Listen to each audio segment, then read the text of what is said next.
Hello, hello. We are finally live. Welcome, ladies and gentlemen, to PeakFlow Power number 60, Big 60. Um, Welcome to another beautiful Friday. It's really cold out here in Michigan. Hope you guys are staying warm indoors and enjoying the holidays because that's less than 13 days away. With that being said, we're here to answer all your questions about high ticket e-commerce, high ticket dropshipping, and any questions that you might have that you're curious about. With that being said, um, while we wait for some people to join, how was your week so far, Marcus? It's been a good week, Trev. In the grind, in the trenches, just focused. Might have been Black Friday. What's it called? That season might be over, but at the same time, still gotta stay focused. Because you know why? I'm gonna tell you why. And this is a very good understanding of life too. Because this is what happened this week, and this is why I'm saying this. My usual routine, which is like I go in the morning and then I warm up with like basketball drills. They once a year at the gym, they stopped they stopped the basketball courts to do all the wiping in preparation for the new wave of people that will be coming in January. They redo everything in December for the people in January. Why is that so important? Why is that so important? Because people's mindset is when January comes, that's when I'm going to go and have a New Year's resolution. Where was the New Year's resolution of 2025, guys? What about that, right? They forget about it. And especially during this month, especially during these 2 weeks, if now here's the thing, I'm not overextending, right? Like I'm not trying to go over. I'm just trying to maintain, right? I'm literally just like, don't go OD, but don't go too low. And I've been finding a lot of peace in that because instead of doing like my basketball shit, I just been running, and like pushing myself, working out again. Fuck it, in that grind. How about you, Trev? How was your week? I was gonna say like they know that happens every year. Exactly. That's the funny thing. What are your thoughts on New Year, New Me? I think that's bullshit. I think that's absolute bullshit. But if you do it if you say that shit in like 2025, but then like you maintain, like you actually doing that, then you're not gonna have 2026, 2027 New Year, New Me. Like I think it's a good concept one time, but if you do that shit every year, then it's like, then that shit don't make sense. What do you think? I'm just trying to think of like obviously like January was, I felt like, just yesterday. Like I feel like it was just 2025 yesterday. Time just Right. goes by super quick. And I was just thinking like all the people I saw in the gym like the first week, most of them I don't even see anymore. Oh Or no, don't. they're gone. And honestly speaking, as a gym bro myself, I'm gonna call myself a gym bro because I'm at the gym sometimes. The first 2 weeks is the most annoying weeks at the gym, literally, because you have all the newcomers come in and they just be doing OD shit. Like they just be doing the most. Like they'll be just putting the weight there and doing there and doing. They just disrupting the flow, and then by week 4 they're already gone. So it's like, ugh. Do you think depending on the gym, there might be like less of that? For That's a example, great question. if someone's new to like Equinox, which is like a very expensive gym, versus someone that's like new at Planet Fitness. Nothing against Planet Fitness, of course, but like there's just like two different types of gyms. Do you think someone's more likely to quit at Equinox? Let's just say like 100 people join Equinox and 100 people join Planet Fitness. Do you think there's a difference between the amount of people that quit? That's a good question. And I feel like both gyms is gonna have people that be coming during the New Year's doing that New Year, New Me shit. But like, let's talk about the person that's going to the gym, right? Like, who's the type of peoples that go into like a Equinox / Lifetime, and who's the peoples that go into a gym like a LA Fitness or a Planet Fitness, right? The people, well, let's talk about that. The people that go to the gym for Planet Fitness are the pizza eaters. They get free pizza every Friday. They go to Planet Fitness to get a slice of pizza. They're not going to the actual gym, to the fucking gym. So they're not really, so they're not staying. No, they are staying. In fact, they're the highest percentage of staying because they're not staying for the actual gym. They're going to be staying for the $10 pizza because it's just a deal for them. They're just trying to get a fucking deal or some shit. Whatever. Now let's talk about the LA Fitness and then the actual Equinox Lifetime and the 100 sample.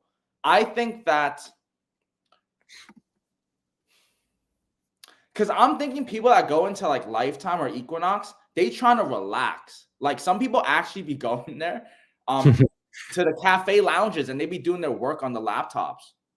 I'm like, holy shit. I've seen that. It's like, so we have to think about that too, like when it comes to like churn, because that's kind of what we're thinking, right? Like it's like how, like after 4 weeks, who's leaving? So like I've been talking about this with Mikey too. People that go to like these high-end Equinox versus like LA, or it's like so different. Like the environment's so different. I would argue that the people in the Lifetime / Equinox / like higher bracket, even though it's more expensive, are going to stay more because they're just more committed because they thought about the product more. Because it's like, let's say $300 a month versus like $30 a month. It's more like, this is part of my lifestyle because I actually take care of my body. Like you're going to find more of those people, which is going to have a lesser drop rate in the sample size of 100 is what I'm trying to say. So I would say Equinox. How about you? But if you're a college kid and you can't afford no Lifetime or Equinox, there's literally nothing wrong with, Planet Fitness. It's good value. That's if true. If your goal is just to stay fit, it does the job. In anything, like you should put more of your budget towards your diet. That's more important. Let's talk about that. Your diet? Mm-hmm. Well, I haven't even ate since 9 o'clock. I haven't had my breakfast yet. But after this, I'm gonna cook some ground beef and eggs. And that's my breakfast. There's no comments right now still, Trev? That's interesting. We usually have some comments right now. People are sleeping or shopping. One of the two S's. It's holiday season, so it's understandable. Oh, that's fine. I feel like there's this one time, like I was in China and like you were busy on a call or something, and I had to do the live by myself. I don't know how I managed to yap by myself for 16 minutes straight. But like, bro, that's because I think we had like 100 lives almost, or like 60, 70. I think it's relatively the same. But like, since we're posting content, then we should get more lives, so more people to look forward to. Jill Rochelle, hey, any advice on reaching out to suppliers? Any advice? We can share one advice each. I'll just start. Like in the beginning, I feel like with suppliers, it's really about speed more than trying to prioritize like which ones you want to close first. You should just call all of them first. What advice would you share for your one piece of supplier advice? Mine is leverage facts in your pitch, because I notice a lot of people do ask about suppliers. So I'm trying to give you guys like the sauce, right? It's the same sauce that we talk about inside the one-on-one program at ecomhighticket.com. But basically, let's talk about the facts, right? And the facts is shit is getting expensive and AI is disrupting the technology and they don't know how to do it. Like all of the suppliers you guys talk to, like, are they going to be in college? Like, think about the age demographic that you're speaking with. No, the people that you're talking to are going to be sales directors, marketing directors. These people are boomers. These people don't know. These people call ChatGPT TAT-TBC. Like, but they're trying. But let's talk about this, right? The person that uses ChatGPT, depending on your brain, uses it differently. They could be using ChatGPT, but they prompting like, what's 5 times 5, or like, give me a picture of a yellow banana. Like, we actually out here talking about like the product specs, changing SEO up, like, etc. So the point is, leverage the AI trends with suppliers and the fact that they have to adapt to the e-commerce model, right? And if they already have a dealer program or dropshipping program, they have to let you in because they just told you to have a program. So it's like, why are you not letting me in? I already know how to use AI, how to do this. I'm using AI for the business. You're gonna hit. Like Trevor said, if you hit with all of them and just do volume, you're gonna get them. The mass market boomers and millennials actually hate AI. The more I've talked to them, every single one, they're like, "Hey, do you want to know my honest thoughts on AI?" And then they're gonna say, it's terrible. It's wiping out jobs. It's horrible for humanity. It makes people lazy. That's their counter argument. That's a great point. Okay, so I just looked up what is the age of millennials. Millennials are the age of 29 to 44. I would say upper millennials, so like 40 plus. Okay. Well, of course they hate it. They are losing to the technology and they have to change their whole entire career-ish at the age of 40. Who the fuck wants to do that? That's why you guys got to learn how to get dropshipping, right? That's why that's why we're here. That's why you guys are on the lives. That's why we do this. All right, guys. What generation are we on now? Generation beta. Dude, it's cooked. Wow, like I'm already. You're probably Gen A, right? I'm Gen Z. Oh, you're Gen Z? Wait, I think I'm Gen Z too. What, 1990? What? I'm 97. Okay, then I'm Gen Z. We're both Gen Z. And anyone past 2010, imagine being born in 2010, you're Gen Alpha. Gen Alpha is fucked. 2025, which is people born this year, is Gen Beta. Gen Alpha, Gen Beta, I'm sorry. Like, you guys. Anyone that comes after us. you guys live a sad life. I'm sorry. Let's talk about it. Like, people in Gen Alpha is living a sad life. If you're born in 2010, you would be 15 right now. Bro. So you basically, like, wait. Okay, so the first iPhone was released in 2007. So we were born. This is how I like measure. Did you have iPhone 1? No, my first iPhone was the iPhone 6. Mine was iPhone 3. Okay, sorry. Finish your train of thought. Yeah, I was gonna say, like, if you're born after the first, like, since iPhones were like made, then I feel like you're gonna have an iPhone like at very young age. Like, exactly. When did you get your first smartphone? At what age? Sorry? At what age did you get your first smartphone? What's a smartphone? Smartphone would just be like an iPhone. I had a BlackBerry and I had a Sidekick. Those were because when I was in middle school, those were the phones. But it was just like, that's how LOL was invented though. Because back then you wasn't trying to type. Like, you supposed to use a keyboard just on, like, when you in school, like, you just like LOL. I never had a BlackBerry, but I guess your first iPhone was at what age? Dude, I was like begging for my first iPhone. Probably like third, fourth grade, I think. Third, fourth grade. I think. I really don't remember. Mine was like in like middle school, or like 6th or 7th grade.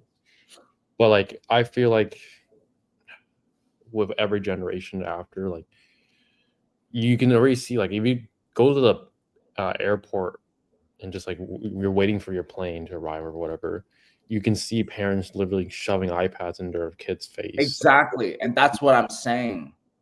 That's so sad. Cannot help that. They can get the same treatment. They can get their first phone at like 6th grade or 7th grade. And like I feel like they should also just have no social media. Social media is not, that's what I'm saying. It's not healthy when you're at that young age, like that developing stage age. Like, but whatever. All they can watch is educational YouTube videos.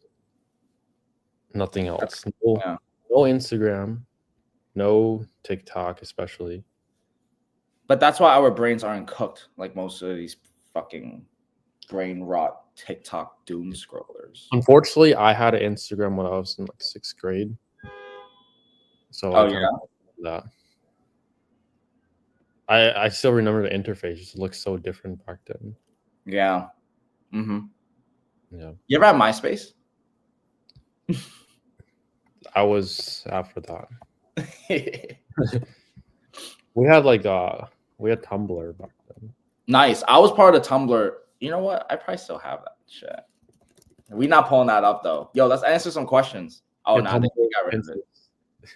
Huh? Tumblrs and Pinterest. Yeah. What are AI softwares you recommend other than ChatGPT? Gemini is pretty good. Higgs Field for image generation. But like it's just a combination of all AI tools. Do I need to purchase ads if we're talking to suppliers? Do I need to purchase ads? That would be afterwards. After, yeah. You consider this business model to be fulfilling in time freedom, money freedom, location freedom? Depending on what stage you are in the business, like if you're building it for the first time, obviously not, because you're going to be spending a lot of time in your business. Once you have, I would say, at least proof of concept made, and then you know where you're headed, and you can hire people, then you open up time freedom, location freedom, and money freedom. Because the reality is, in the first years of high tech ecom, like I was on a trip with my parents to a wedding in New York, and I was taking all the sales calls on my Let's talk about it. Yeah. In my hotel, telling my family, stop talking, let me close this deal, and I make $2K during that 3-day vacation to cover all the expenses we spend during those 3 days. So like, honestly, those times were way more fun than these times. Wow, don't say it like that, Trev. Wow. Wow. It's more about the journey than the destination. I know exactly what you're saying. Like the journey is more fun than the actual like getting there. But like you just have to set another journey once you get to your destination. But the beginning is really fun. Like I just have to start another store just to feel that again. Don't say it like that. Well, to add on to that, like that's why perspective is so important, right? Because I live a very good life. I'm very happy. Like blissfully dissatisfied is sometimes how I say it. Like I'm truly like at peace. The point is, how did that come though? Well, in the initial days, it was very stressful. Like Trev said, like, dude, it was sacrificing a lot to make sure the customer is good and all of the orders and the deals and everything's just going through. You look back on it, you look back at the character you've become, all right? You look back at the person that you said you are. So the point that I'm trying to make is, yeah, like it's so fulfilling because as you develop, ecom has turned into like a real life game for me. For like I was talking about this with Mikey Tay, actually. He was saying how like he's just gonna stop playing video games because that shit's just fucking dopamine. But it's like literally just like it's fun, but at the same time, it's like, and then he goes like, Marcus, like when was the last time you played a video game? I was like, dude, like I love 2K. You bust my ass in 2K. I haven't played in so long. I used to be addicted to video games. I love video games. Ecom, I love to hear your thoughts too, Trev. Ecom feels like a video game, but then when you make orders, it's like real life money, right? So and it's like the more you work and the more like you continue growing your art, this just turning into $1 million asset no matter what. Right. And there's it's opportunities and there's growth in the process. And what more freedom can you ask for to make money on a laptop? You could travel and make 2,000 take home just like that.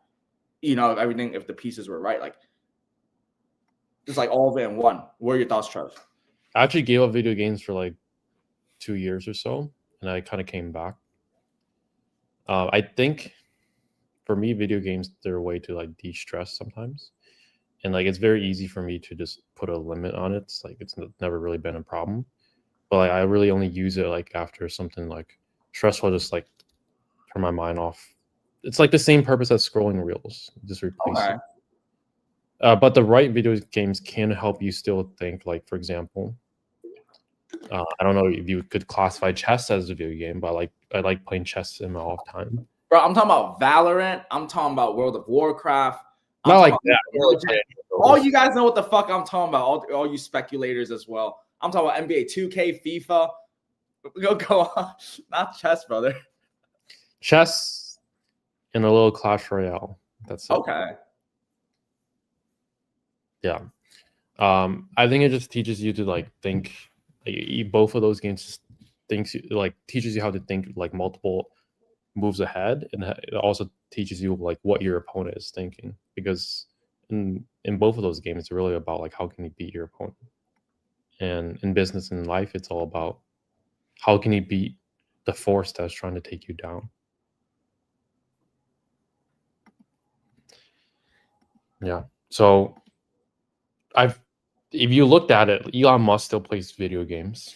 He's like number one in one of those video games somehow. And he manages 8 companies. I don't think it's like the end all be all. But I feel like the right ones can help in certain ways. Where it becomes a problem is like if your whole life depends on it and like you're so addicted to it where like hours and hours go by and like you can't get off the game.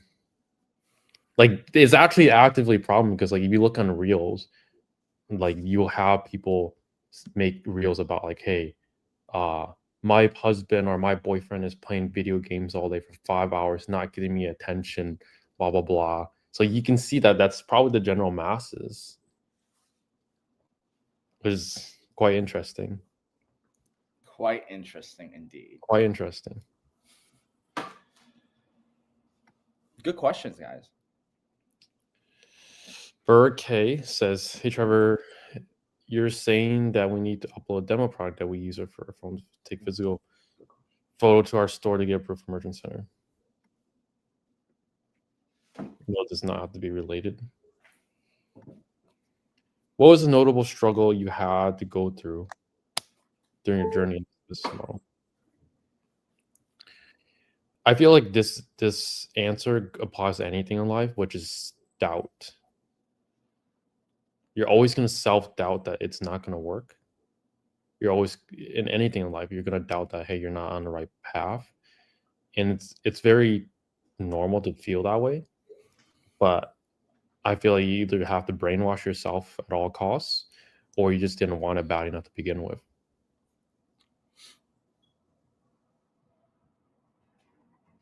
Any thoughts on this question?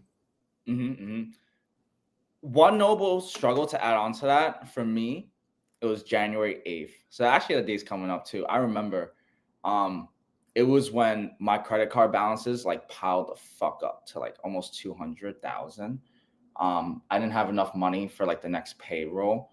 And it's literally because like all of the systems crashed from selling this low ticket like portable AC. So it was bullshit because just didn't know how to control everything so much. Launched up ads, system, fulfillment, operations all like plunge. So then the question at that point is like, am I a failure? Like what Trev said, self-doubt. Like, did I fail? Right? Like, what the fuck, yo? What do I do? Because it's not like the ads didn't work. The ads did work because I got a fuck ton of orders, but then there was so much returns, angry customers, the cash flow management, finances, all of this that now, you know, as we're more seasoned now, try to like makes a lot more fucking sense, right? Didn't make so much sense to me back then. So the struggle was, do I keep going, right? Or am I supposed to like fold? And honestly, you guys know what the fuck happened. And the lesson from that is sometimes even if the mountain looks so damn daunting, take it one step at a time. Because that's how I ended up like finding. That's when I ended up searching up how to find USA suppliers, and that's when actually high ticket and literally like the next week I got like the first high ticket sale for like 3,000, and then 5,000 came, and I was like, oh yeah, like we in this again, like. And my life just kept going. I just kept taking it one day at a time, and life goes on. Just keep pushing. You know, see things through. That's my big news. Never give up. Back to low ticket. Just getting Shopify cha-ching only to see $3 profit is just amusing to me. Dude, my supply was from China, so. Never will do that again. I just love like getting a Shopify cha-ching, like the 2 to 3K order that's like $500 to $800 profit every time. It's like let the cha-chings come, dude, because that's life-changing money. It's like a real-life video game. Yeah. Except like it's not like instant. You gotta delay your gratification. Gotta wait for the banks to give you that money, and then like you gotta decide at that point like what you should spend it on. At that point, you just don't want to spend it at all. You just reinvest it back in the business. Talking with Shy. In the Tofu Mofu Bofu ad structure still work? Yes. Also, would you still recommend starting with shopping search first? That's a great you question. want to start with shopping first, and then you want to use PMax once you identify brands that have potential on standard shopping. Yeah, honestly, with PMax now, this like how fast you get off the ground is a lot quicker than just running straight standard shopping by itself.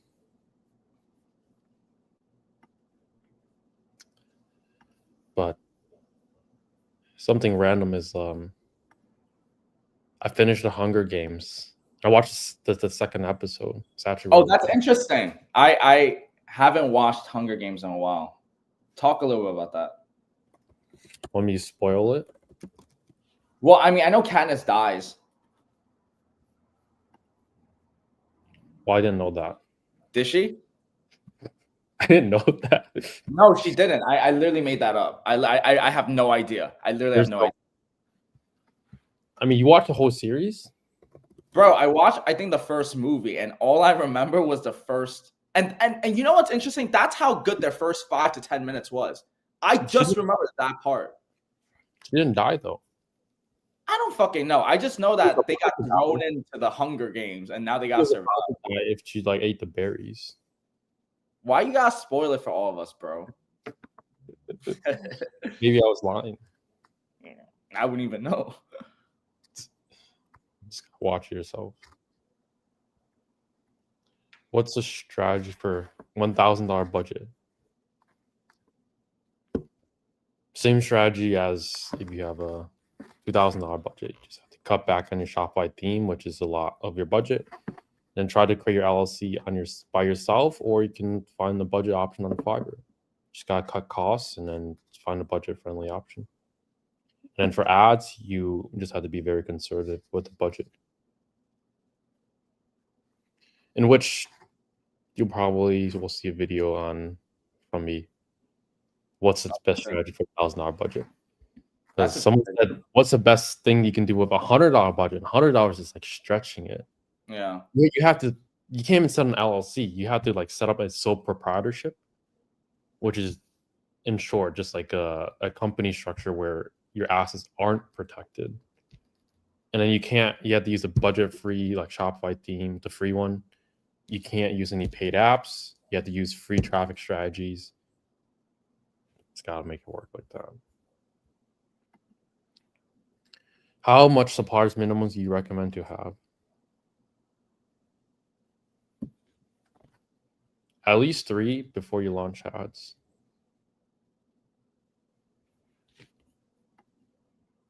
After setting up your pipeline system for the model, how would you describe scaling up afterwards? Would you build your own brand or start keeping inventory? You could go either one of them, or you could white label. But like, you could scale up just with suppliers, that's fine, and people are doing that and reaching $1 million a month. So there's no need to create your own brand, unless you really wanted to, until you're doing those numbers.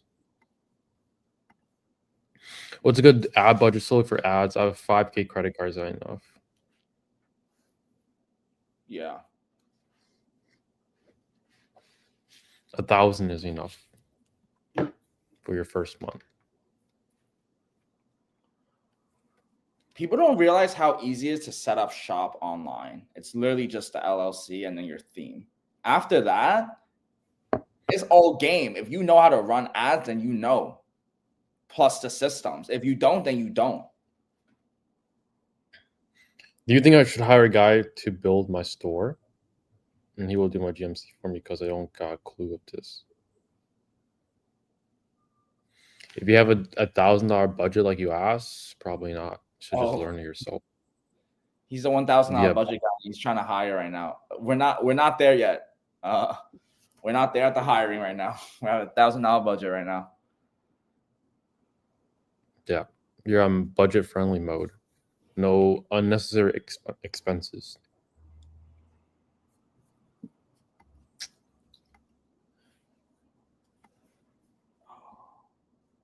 And also, I tried butter chicken for the first time. Oh, how was butter chicken? Slaps. It's like, I'm so sick of chicken already, but it's the only chicken I will eat for now. I switched to beef diet. But if I had to eat chicken, I would only eat butter chicken. Because I just literally just air fry chicken all the time. I got so sick of it. Butter chicken, fried chicken is the only chicken I eat. Interesting. I love fried chicken. Remember Jollibee's fried chicken? We had Jollibee's fried chicken in Hong Kong. I didn't even like. I'll be honest. That day, you thought it was bad? I didn't think it was that bad. No, I really liked it. It was just during that day. I remember that day, like I think I ate already or something. I was like, I'm not trying to eat something greasy like fried chicken. But I was like, fuck it. And then I was eating it, and then it was good. Jollibee's fried chicken got a free sponsor from us, guys. They didn't pay us to promote it. It was actually a really good fried chicken place near me. It's in a gas station, but literally they literally have the best fried chicken. It's like better than like. And they got Jamal in the back. It's better than the KFC, and KFC sucks in America.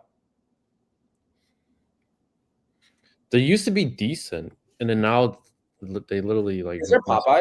You have Popeyes? Yeah, there's Popeyes, but like I prefer eat a little healthier, like eat some beef, eat some steaks. Yeah, fair enough. Which I shall cook ribeye this week. Oh, nice. Or a filet mignon. Wow.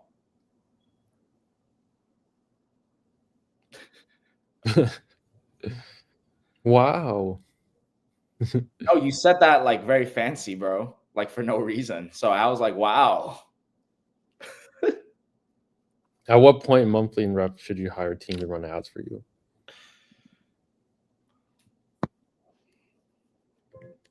You don't need to have a team run the ads for you. Just run the ads yourself. It's not that difficult. Only the beginning stages. It just literally gets easier over time as you run the ads. So if you're asking this question, it's not like you hit a certain revenue ceiling and then you have someone run the ads for you. Just run the ads yourself. Yeah. Good answer. Stack some more skills. So you think a guy from Fiverr is not good? 98% of the times they're trash. If you're paying for it done for you, build my store, almost guaranteed to be trash. How much is the course? It's free on school. How much time do I have to wait until deleting that demo product that I use my phone to? Once you're approved with GMC, you have real supplier products to put on. You think build my store and get GMC approved is easy? No. It's not supposed to be easy. That's the only real answer. It's not easy. There's nothing easy here. I'd be lying to you if it's easy. The only exception is if you already did it so many times, then it becomes easier. Because it becomes a repetitive process. Like if you build 10 Shopify stores, your last one is going to be easier than someone's first one. What was a really good question someone asked before in one of your Q&As that you remembered about, like a question that stuck with you?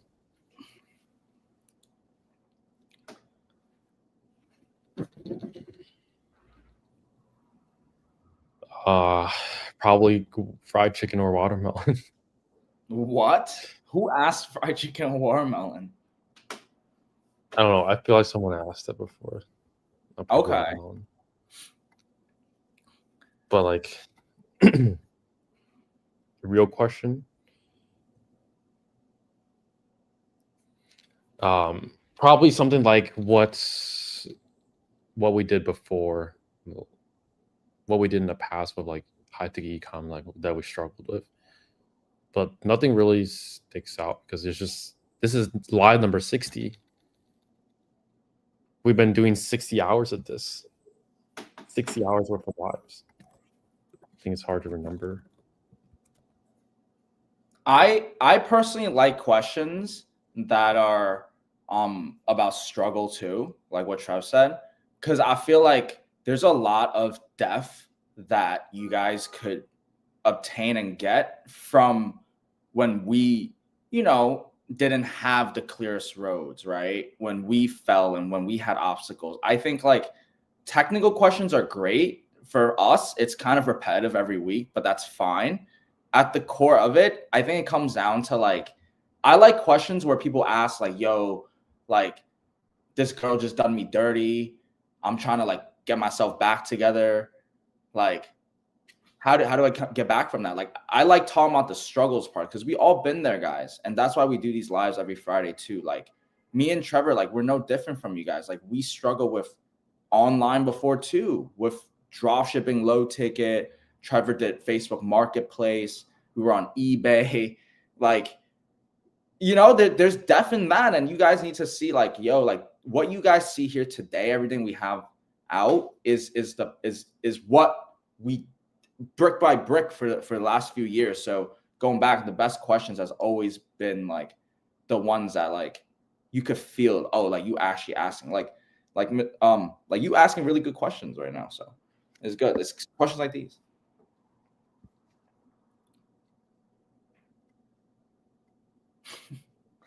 How long does it take for you guys to build a store? We had to just be focused. It would take the whole store. Would probably take 2-3 hours max.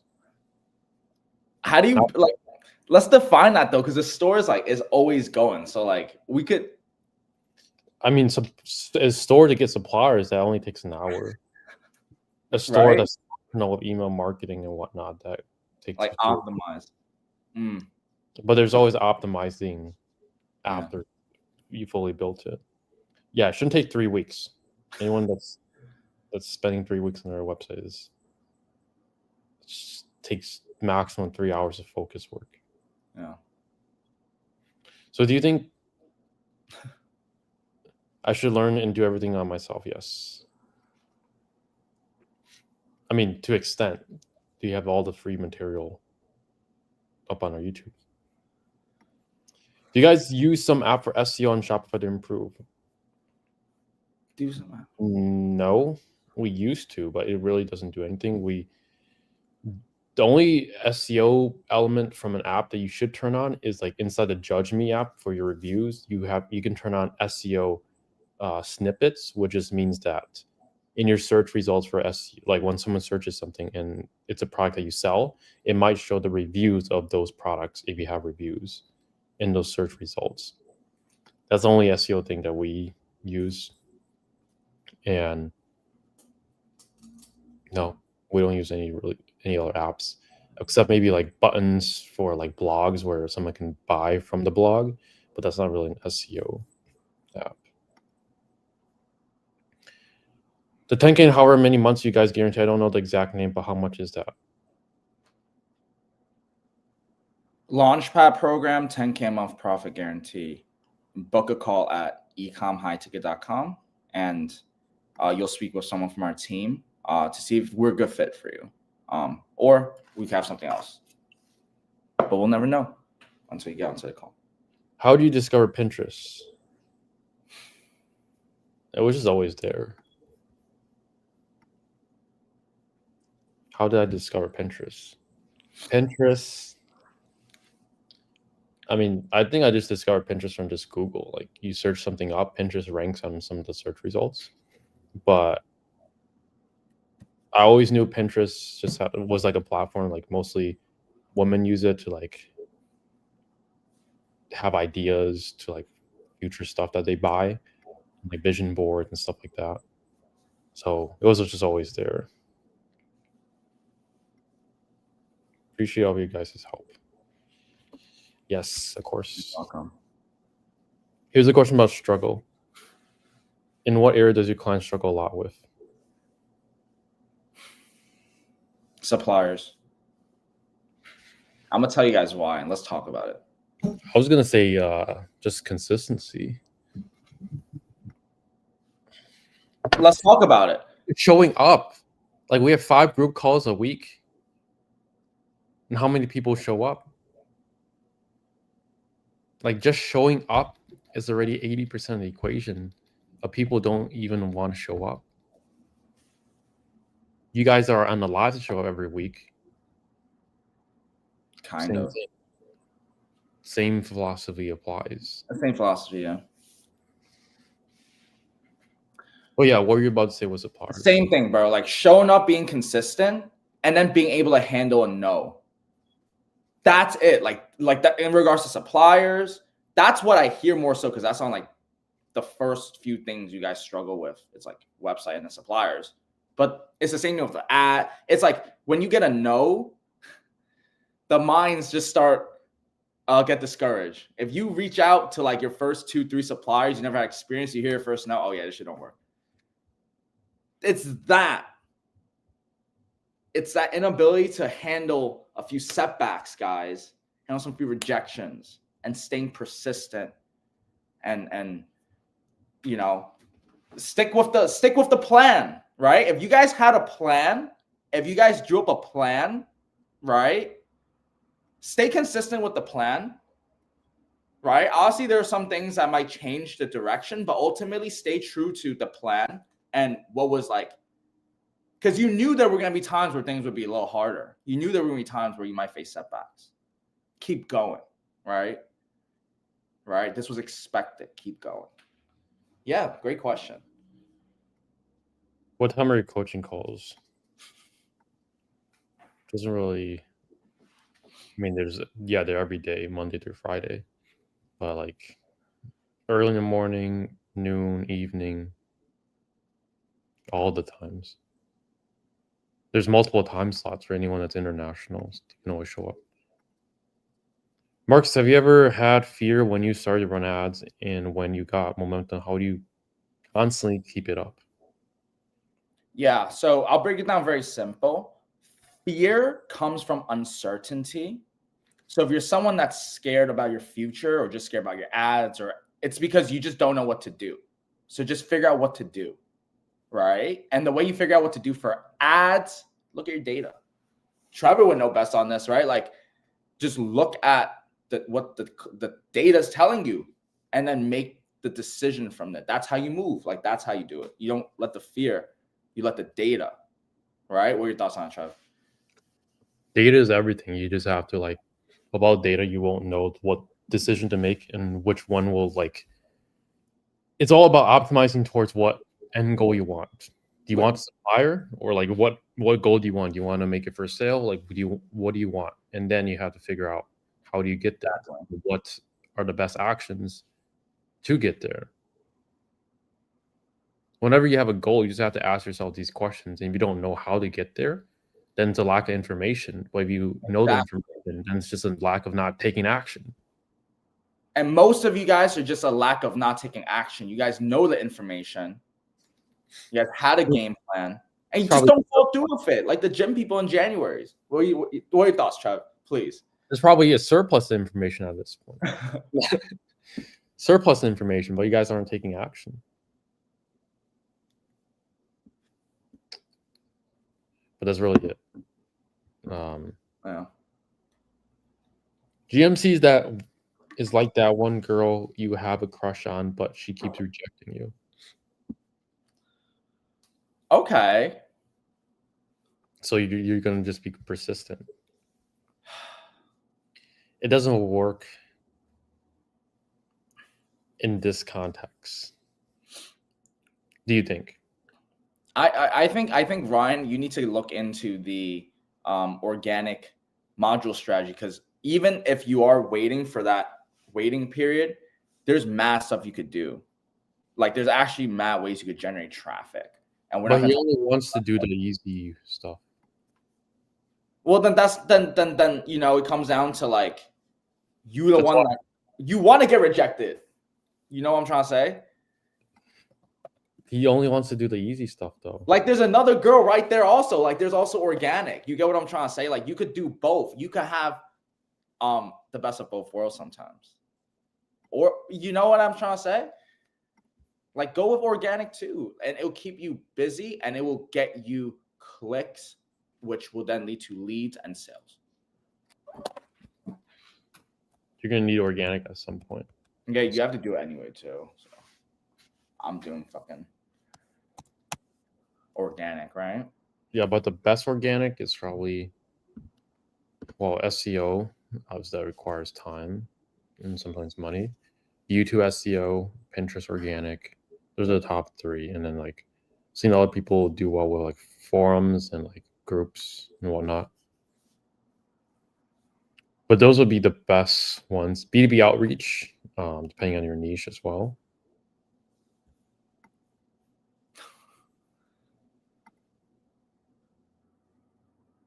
And done.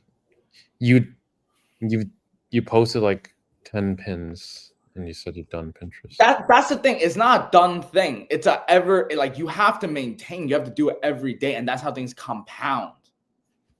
You don't done Pinterest. You don't done YouTube. You have to like build, guys. Right? You see how me and Trev, what number is this, Trev? The 60. Honestly, I brag to people about this. Go on live every Friday, 60 times in a row. Like, talk about that consistency. I will admit we probably did accidentally / intentionally skip 1 or 2 weeks by accident. Sometimes we forgot about it. But still, 98% statistically showing up is better than fucking 0, which is most of you guys coming into a new gym at January. That's going to get all of us actual gym bros annoyed. But it is what it is. Welcome to New Year's, new me, right, guys? New year, new me.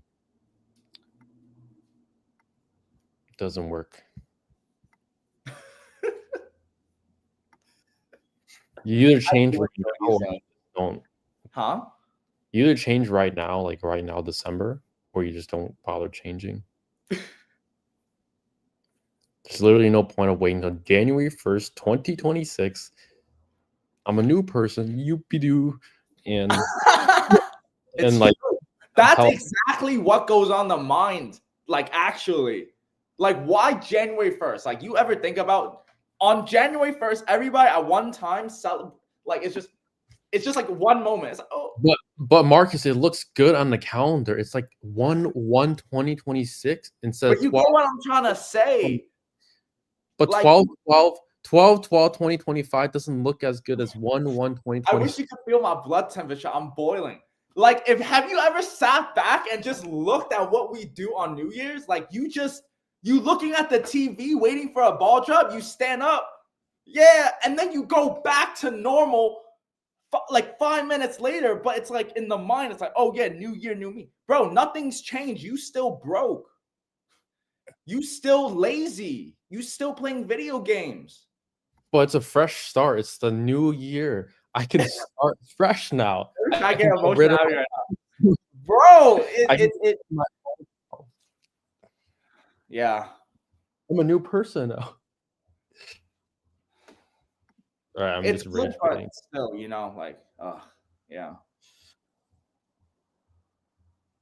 Starting from $0 to non-resident with USC Corp, I spent 3 months trying to get my GMC store approved, and it kept getting rejected. Wondering if my corp agent addresses the issue. Starting from $0 to non-resident. Spent 3 months trying to get. No, it's not your address. It's more so on your site, in your policies. And you shouldn't really. You can either try having your address off the site if it's like a commonly used address, or you could, if it's like a non-commonly used address, you can put it on the site. But like the 30N Gorge Street is a very common Wyoming address that a lot of people have. Excuse me, sorry. Yo, I just want to add, if any of you guys right now, speculators, or you guys rewatch, know someone in Google, you guys should definitely hit us up. Hit us up. We gotta talk. I need all the Google people. Send me all the Google. The googlies. Waiting for my EIN. I'm international, but I have a none. Waiting for my EIN. I'm international, but I have. What does that mean? International. I have a non-US. Non-US credit card with decent credit limit. This is okay. No, you don't need a credit card at all. Ideally, you should use a credit card because you get stacked all the points. All those points equals free flights, free Apple gift cards, any gift cards, free anything. Like, you can upgrade your iPhone every year for free just from your credit card points if you wanted. But actually, I've been deciding if I should get the Amex Platinum Swab card because like it's like $900 a year, but like it gives you like $400 of dining credit, $150 of Uber credit, like even through Uber Eats. It gives you free Walmart Plus. It gives you like $200 of like Lululemon credit every year. $200 ring credit. You have the swap card. Like you don't even, you're probably not even using it. I have the swap card. I didn't know about the Lululemon. That's new. Like you can go get a $50 Lululemon gift card every 3 months or so. Then you have 4 for the year, and there you go. That's your Christmas gift. Give it to your cousins. Comes free with a card anyway. You're paying $900 a year. Yeah, and then you can use your points, redeem them at Charles Schwab, obviously. Cool. Do you give any insights on policies? They just have to match what's on Google Merchant Center. And they can't be... You can use Gemini to run through your policies, make sure they're compliant, but that would be the main thing that I would focus on. And once your policies are correct, it's just a matter of reviews. I'm biased because I used to work for Amex. The platinum is worth it. You use it enough and you can get the Centurion. Pretty sure the Centurion, regardless, you need a $10 million net worth. Or, yeah, Centurion is a black card.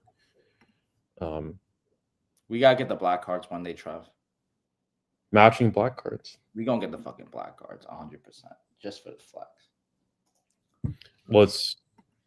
Thank I don't God. think there's really any benefits to it, but like, at that point, it matter.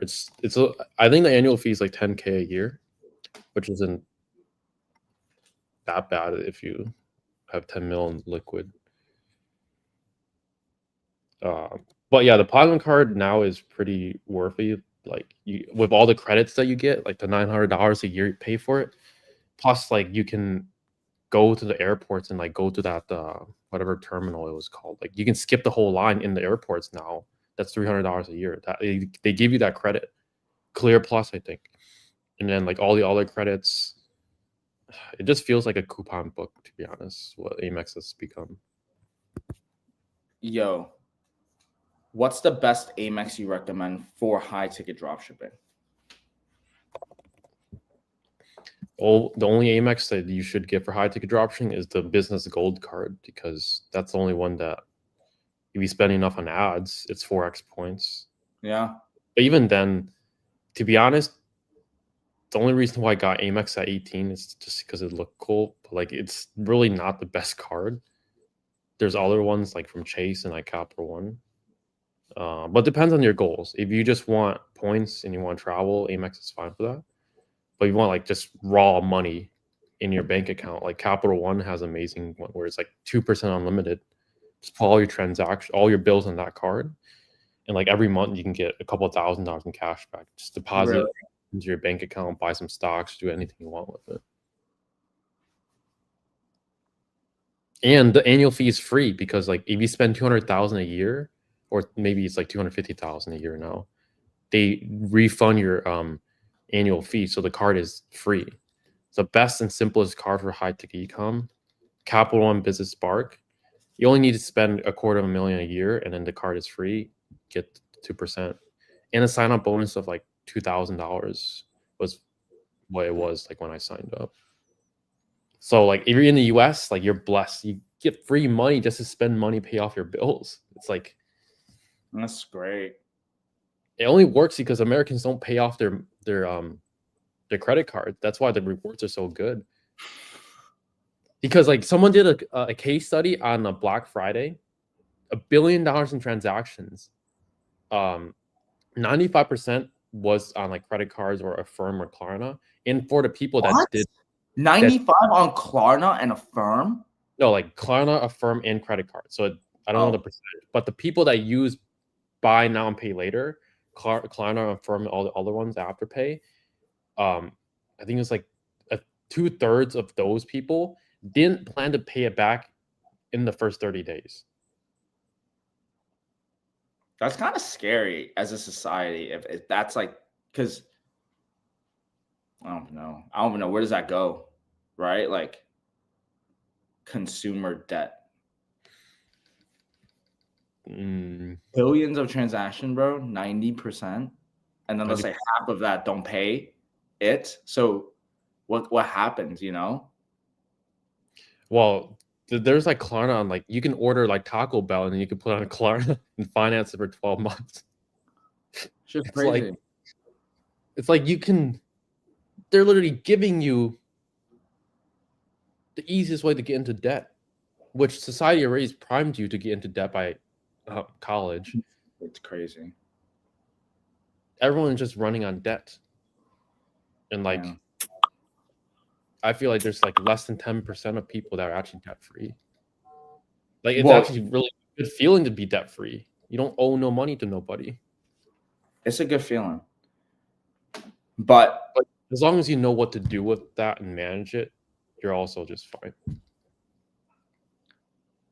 Guys, don't go OD giving your girlfriends your Amex and then having them blow 30K this holiday season, okay? Save that up for a business, invest in yourself, build an asset, and we recommend high ticket dropshipping as that asset for you for sustainable income, okay? Ecom is one of the best businesses for cash flow. Like, it's like owning a real estate property that cash flows you every single month. Right. It's digital. You can run it from anywhere in the world. You don't need no tenants that like literally scream at you. And it's an asset that you can sell in the future. It appreciates over time as long as you keep growing it and know what to do. Join us. Cash flow is what you need. That being said, I guess we'll just answer these questions real quick. Not US based, register agent, spend 90 days fixing your running. Should use no address. As high as profit on consistent basis, monthly. Most of it's all reinvested. Amex gets you social status.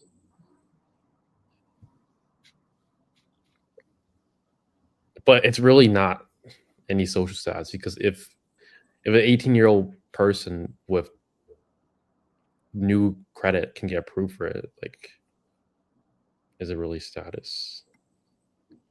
What's the easiest card to get approved early on? Like the Amex Business Cash is the blue one. It's like really easy to get approved for it and it gives you a pretty high limit. What's the easiest card? Yeah.